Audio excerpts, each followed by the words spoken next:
Hi, everybody. It's Lynn Louise Wonders, and I'm here with my longtime friend and colleague, Kadesha Adelekun. And Kadesha is here to talk with us a little bit today about this whole telehealth realm and making sure that we are maintaining our sensitivity to racial, cultural diversity, and how this situation of being and having to do telehealth with our child and family clients is kind of calling for an extra layer of sensitivity. And so, Kadesha, I wondered if you wouldn't mind talking to us a little bit about the fact that we're going into people's homes through this video format, and that is opening up perspective that maybe is calling for us to be a little bit, just have an enhanced level of sensitivity. You want to talk a little bit about what you've been discovering in your sessions and your consultations with therapists? Yeah, like you said, it's an interesting time. It's also a good way to get more insight and see what's going on with some of our clients and how they're living and their backgrounds and how some of those things may affect some of the challenges that they may be having as to why they're coming into therapy or just getting to know them in a different aspect. Um, Sometimes I've been seeing some of my clients, we're all social distancing and quarantine and doing quarantine. So we're not able to go out and, get our hair done or groom and do some of the other things that we normally do. So I'm seeing some of my clients come in, specifically some of my little Black girls, they're coming in and their hair is out to here, and it's an afro and I love it, and it's huge, so when I see that, I say to them, oh, I like your hair, it looks really nice, I like how it's out like that. Because sometimes children or people in general, specifically children of color, sometimes struggle with some of those things, with having big hair or hair that comes out and not having long, straight hair. So I make sure I acknowledge that. Oh, I like your hair like that. I like the afro. It looks really nice. I like how big it is, or things like that. And they're like, thank you. And they're touching it. Or I have had clients come in with hair bonnets. A lot of times, Black people, we sleep with hair bonnets on our head at night because just our hair texture, and it just doesn't do well on the material of the pillows and things like that. So it just causes a lot of damage to our hair and takes out a lot of the moisture and all the other stuff. So we use hair bonnets to keep our hair healthy, to help it be moisturized and things like that. So sometimes clients are coming in with a hair bonnet on or a headscarf on. Now, you may not normally see that in your office, but you're seeing that, at home. So it's kind of just to be aware that you may see some things culturally that you're not typically used to seeing at your office, or even things on the wall, some of the art that they may have. They may have art representing their culture, wherever country they're from, and things like that. So just being aware of some of those things that, again, you won't have the privilege of seeing in your office, but you get to kind of get a glimpse and see at home and see how that may affect them, both positively and negatively. And so I know I've heard you talk a lot in other, in your group on Facebook, which I'm going to, what's it called again? The Journey? The journey of cultural and racial diversity in play therapy. Yes. And well, I will link that below the video so people who want to go and join that group can get in there and find all these great conversations. I've heard you talking about the importance of um, us as therapists making sure that our toys and our books and the things that we have in our offices are representational of a variety and diversity of cultural backgrounds and racial um, races across the world. Now we're getting to see the homes of our clients, and I'm curious to know how that carries over, because I know you work with some clients who have some self-esteem issues with Mhm. regard to their skin color or their identity. What are you finding in through this telehealth experience? Right. It is interesting because, a lot, like you said, a lot of my clients, I do get a good amount of clients that come to me for that reason, because their child may be struggling with the color of their skin or their hair texture and things like that, or the the family's original country and things like that. Right. So, that's one of the things that I talk to the parents about, us making sure that you're having books and toys and just different images and different things at home that's representation of their culture, of their race. They could be able to see things and see people that look like them. So it was interesting because I have been seeing some clients that are doing very well with that, where when they're showing me their books and their toys, and it is, representation of how they look and what they see. However, I've seen a lot too where I'm seeing a lot of dolls where it's not primarily of what they look like. Most of the dolls that they have are of a different race that doesn't look like them.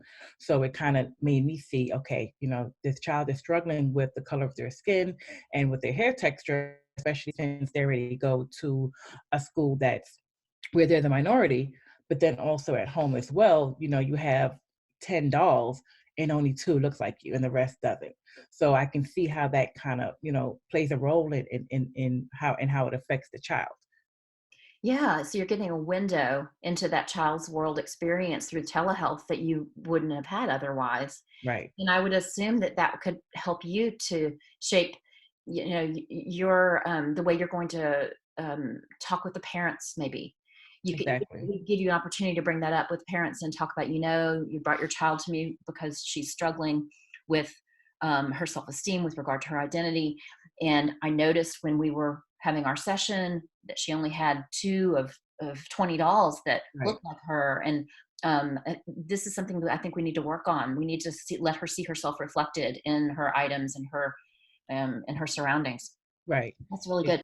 The other issue I wanted to ask you about was this privilege that a lot of us have of our technology access, whether that's Wi-Fi, whether that's devices, and realizing that a lot of our clients or some of our clients may not have that. And I wondered how we can be sensitive to that and how that may be affecting, the services that we're providing and our understanding of the families that we're working with. Right. Yes, I mean, because I guess I'm in the Metro Atlanta area, a lot of my clients, or all of my clients, do have access to the internet. However, I know there are a lot of clients, especially clients that are out in more rural areas, that don't have Wi-Fi. They don't have this access. But regardless, I've had clients even with internet access, they only have one device that the family has. The mom or the dad has a phone, has a laptop, have a tablet. So now the child is having to use that one device, and then the parent now can't use their phone or their laptop or their tablet because the child is using it now for sessions. And and even I had to check my privilege when I realized that was happening with a lot of my clients, where in my house, a lot of people, we all have our own tablet, so it's not really affecting us, where if our child needs to use their laptop or their tablet to do their schoolwork, we're still able to do our work because we each have a device. Where I'm seeing that's not the case with everybody. Some people, again, like I said, they only have one and everybody has to share. So we have to just constantly make sure that we're checking our own privilege and seeing what's going on, and and applying that to how we see our clients and showing empathy and and understanding, because it is a big inconvenience, for everybody if everybody's having to share this one device and somebody's having to use it, so then everybody else don't get to use it. Yeah, and it just made me think about something. In another video, somebody was talking about how when you have the child client on, line and you're in session, to make sure that you have the parent's phone that you can text in case something happens. Mhm. What if there's only one device? Yeah. So you Exactly. have to set up your parameters in advance so that the parent is nearby, for safety reasons or disconnection issues or whatever. So, Mhm. um, yeah, yes, that kind of makes you kind of rethink the way you're going to be prepared for the sessions and communicating with the parents. Right. I mean, and we're all learning. This is new for everybody. I mean, I was doing telehealth before, but of course, I wasn't doing all of my sessions via telehealth. I was doing telehealth before, but it was more for teens and adults. So now we're doing it for everybody, for the preschoolers, the older children, the teens, the adults. So this is a learning process for all of us. So we just have to keep adapting and changing and adjusting to everything. And we may have certain things in place, and this is how it's going to look, and this is what we're going to do. But then you realize, like we just discussed, oh yeah, that's a great idea for the parents, for you to be able to text the parent if there's a problem. But then you realize, oh, the child is using the device. So what are you going to do now? So Yeah. we just have to kind of keep adapting and evolving and changing and just trying to do the best that we can, for our families, and empathize.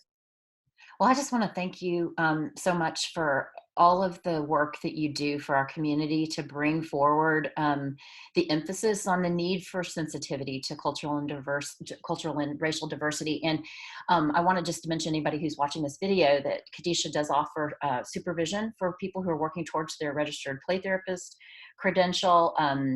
Case consultation, and she also offers consultation on the subject of cultural and racial diversity if you would like to enrich yourself and talk with her and work with her. I definitely recommend. Thank you so much for spending this time with me today. I'm excited to share this information with everybody, and I hope everything continues to go well with your telehealth clients. All Thanks. right. Thank you very much for having me. Thank you for having me. Sure.